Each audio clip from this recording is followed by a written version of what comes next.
Hi friends, welcome to our channel improve in Telugu. కాలుష్యాన్ని నివారించడం, మిగిలినటువంటి వ్యర్థాలను తిరిగి ఉపయోగించుకునే సామర్థ్యాన్ని కలిగి ఉండడం మన మానవ జాతికి ఎంతో అవసరం. అటువంటి పరిశోధనకు సంబంధించినటువంటి ఒక కొత్త విషయాన్ని ఇప్పుడు మనం చూద్దాం. ఫ్లయాష్ థర్మల్ విద్యుత్ కేంద్రాల్లో వ్యర్థంగా మిగిలిపోయేటువంటి ఈ మిశ్రమంతో ఇటుకలను తయారు చేస్తూ ఉంటారు. అంతేకాకుండా అప్పుడప్పుడు మనం భవనాలకు ఉపయోగించేటువంటి కాంక్రీట్లో కూడా సిమెంట్ను వినియోగిస్తూ ఉంటారు. ఈ సిమెంట్కు బదులు కొద్ది సమయాల్లో ఈ ఫ్లయాష్ను ఉపయోగించుకోవడం జరుగుతుంది. దీని వినియోగం చాలా తక్కువగా ఉంది. అందువలన పూర్తి స్థాయిలో ఫ్లయాష్తోనే కాంక్రీట్ను తయారు చేసే విధానాన్ని రైస్ యూనివర్సిటీ శాస్త్రవేత్తలు అభివృద్ధి చేయడం జరిగింది. ఈ విధానాన్ని ఉపయోగించడం వల్ల కాంక్రీట్ నుంచి అత్యధిక స్థాయిలో విడుదలయ్యేటువంటి కర్బన రసాయన పదార్థాలను నివారించవచ్చు. అంతేకాకుండా థర్మల్ విద్యుత్ కేంద్రాల్లో వచ్చేటువంటి ఈ వ్యర్థాలను కూడా అత్యధిక శాతంలో ఉపయోగించుకోవచ్చు. అసలు ఈ ఫ్లయాష్ను వినియోగించుకోవడం అనేది చాలా తక్కువ స్థాయిలో ఉంది. అందువలన శాస్త్రవేత్తలు కాంక్రీట్లో వాడేటువంటి సిమెంట్కు బదులు పూర్తిగా 80% ఈ ఫ్లయాష్ను ఉపయోగించుకునేటువంటి విధానాన్ని అభివృద్ధి చేయడం జరిగింది. అందులో కాల్షియం పరిమాణం ఎక్కువగా ఉండేటువంటి ఫ్లయాష్ 80%, 5% సోడియం ఆక్సివేటర్స్, మిగిలినటువంటి 15%లో నానో సిలికా, కాల్షియం ఆక్సైడ్లను కలిపి కాంక్రీట్ను తయారు చేస్తే అది సాధారణంగా ఉండేటువంటి పోర్ట్లాండ్ సిమెంట్ లేదా నార్మల్ సిమెంట్ కన్నా చాలా దృఢంగా ఉంటుంది. ఇక్కడ మనం చూస్తున్నటువంటి ఈ బ్లాక్ షేడ్ బాల్స్ను ఉపయోగించి నదుల్లో ఉండేటువంటి మరియు చెరువుల్లో ఉండేటువంటి వేల క్యూసెక్కుల నీటిని ఆవిరవ్వకుండా మనం కాపాడుకోవచ్చు.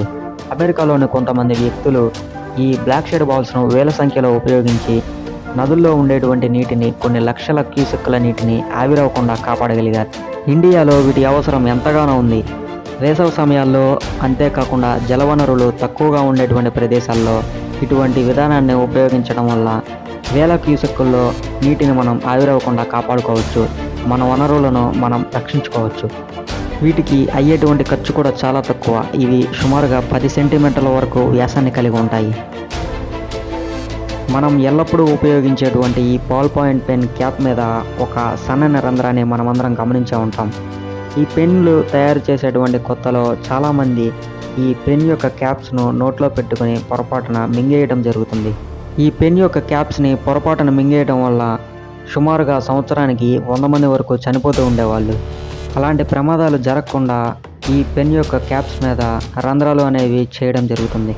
ఒకవేళ ఎవరైనా ఈ క్యాప్స్ను మింగితే ఈ రంధ్రం ద్వారా గాలి వెళ్ళి వైద్యం అందేలోపు ప్రాణాపాయం తప్పుతుందనే ఆలోచనతో కొంతమంది ఈ విధంగా తయారు చేశారు. తర్వాత పెన్నులు తయారు చేసేటువంటి కంపెనీలు మొత్తం తమ యొక్క క్యాప్స్ పైన పెద్ద రంధ్రాలను చేయడం మొదలుపెట్టాయి.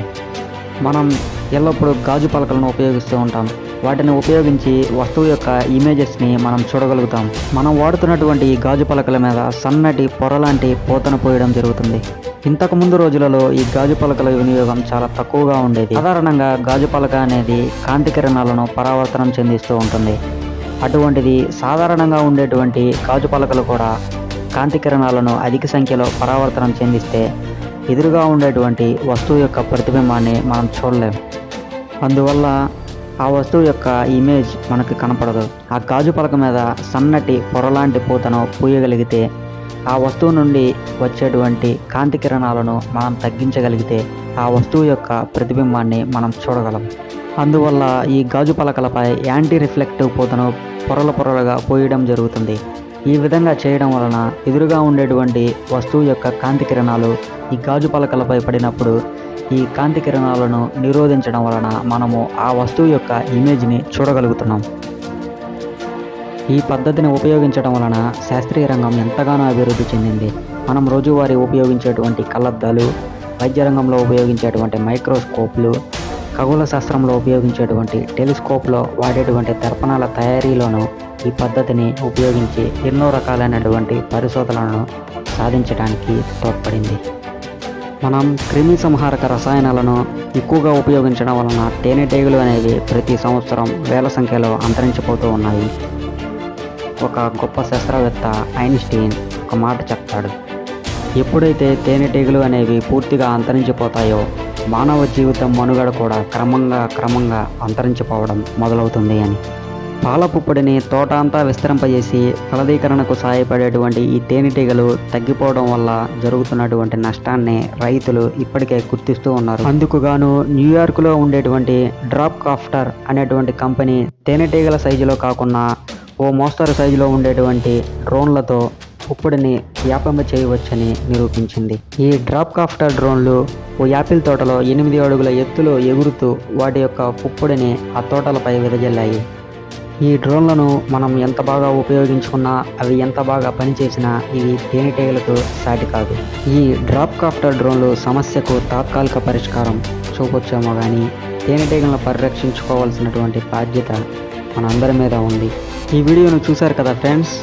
ఈ వీడియోలో మీకు ఏ టాపిక్ బాగా నచ్చిందో కామెంట్ సెక్షన్లో కామెంట్ చేయండి. ఇంకా ఎవరైనా మన ఛానల్ని సబ్స్క్రైబ్ చేసుకోకపోతే రెడ్ కలర్ సబ్స్క్రైబ్ బటన్ని క్లిక్ చేసి పక్కన ఉండేటువంటి బెల్ ఐకాన్ని కూడా క్లిక్ చేయండి. మన ఛానల్ నుంచి వచ్చేటువంటి అప్డేట్స్ వెంటనే వస్తాయి.